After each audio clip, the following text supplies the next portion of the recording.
ಮುತ್ಸಂದ್ರ ಗ್ರಾಮ ಪಂಚಾಯಿತಿಯಲ್ಲಿ ಪಂಚ ಗ್ಯಾರಂಟಿಗಳ ಕುಂದುಕೊರತೆ ಸಭೆ, ಫಲಾನುಭವಿಗಳ ನೀರಸ ಪ್ರತಿಕ್ರಿಯೆ, ಬೇಸರಗೊಂಡ ಪಂಚ ಗ್ಯಾರಂಟಿ ಸಮಿತಿಯ ಅಧ್ಯಕ್ಷರು.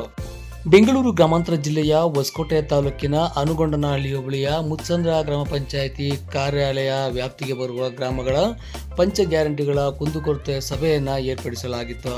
ಇನ್ನು ಫಲಾನುಭವಿಗಳ ನೀರಸ ಪ್ರತಿಕ್ರಿಯೆ, ಕೇವಲ ಬೆರಳೆಣಿಕೆಯಷ್ಟು ಮಂದಿ ಮಾತ್ರ ಈ ಒಂದು ಕುಂದುಕೊರತೆ ಸಭೆಯಲ್ಲಿ ಭಾಗವಹಿಸಿದ ಹಿನ್ನೆಲೆಯಲ್ಲಿ ಪಂಚಾಯಿತಿಯ ಸಭಾಂಗಣದಲ್ಲೇ ಈ ಒಂದು ಸಭೆಯನ್ನು ಆಯೋಜಿಸಲಾಗಿತ್ತು.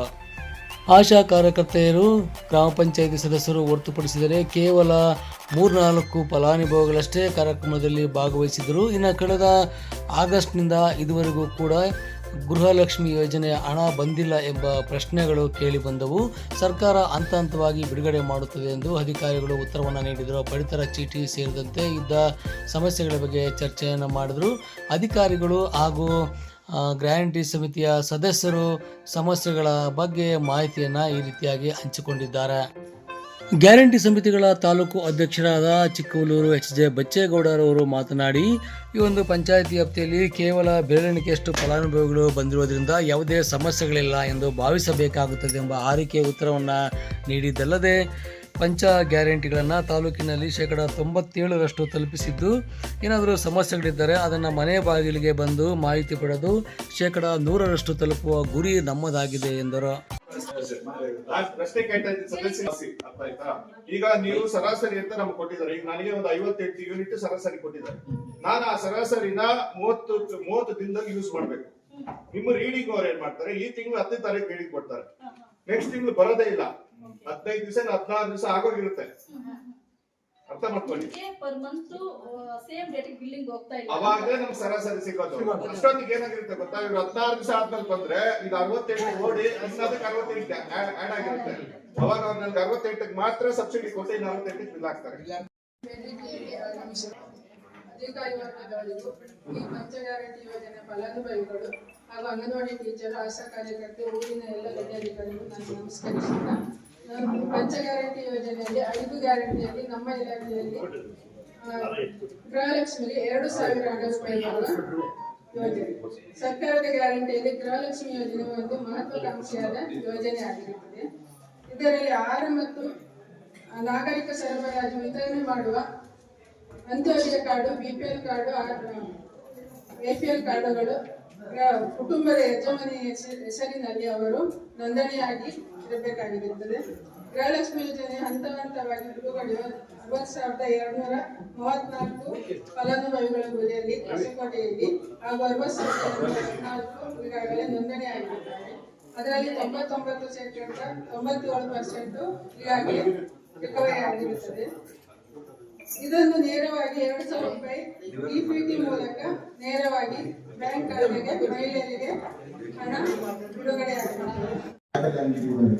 ಒಂದು ಮುತ್ಸಂದ್ರ ಬೋಧನಸಳ್ಳಿ ಮತ್ತು ಆರವಳ್ಳಿ ಮುತ್ಸಂದ್ರ ನ್ಯಾಯಾಲಯದಲ್ಲಿ 600 ಅಂತ್ಯೋದಯ ಪಡಿತರ ಚೀಟಿಗಳಿದ್ದಾವೆ, 578 ಬಿಪಿಎಲ್ ಪಡಿತರ ಚೀಟಿಗಳಿದ್ದಾವೆ.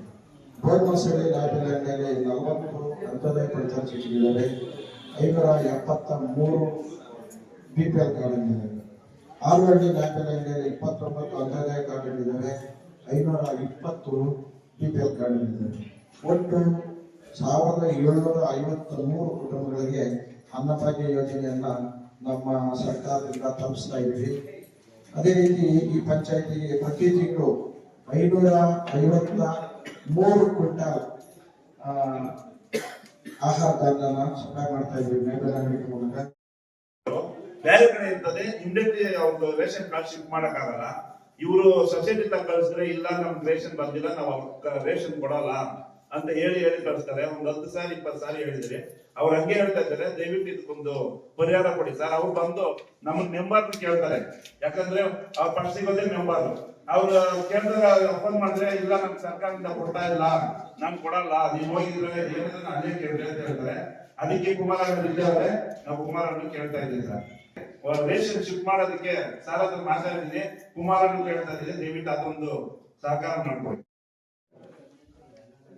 ನಮ್ಮ ಪಂಚಾಯತಿಯಲ್ಲಿ ನಮ್ಮ ಪಂಚಾಯತಿ ಅಧ್ಯಕ್ಷರು ಹಾಗೂ ಉಪಾಧ್ಯಕ್ಷರು ಹಾಗೂ ಪಂಚಾಯತಿ ಸದಸ್ಯರ ಒಂದು ಉಪಸ್ಥಿತಿಯಲ್ಲಿ ಇವತ್ತು ಈ ಸಭೆ ನಡೆಸತಕ್ಕಂಥದ್ದು.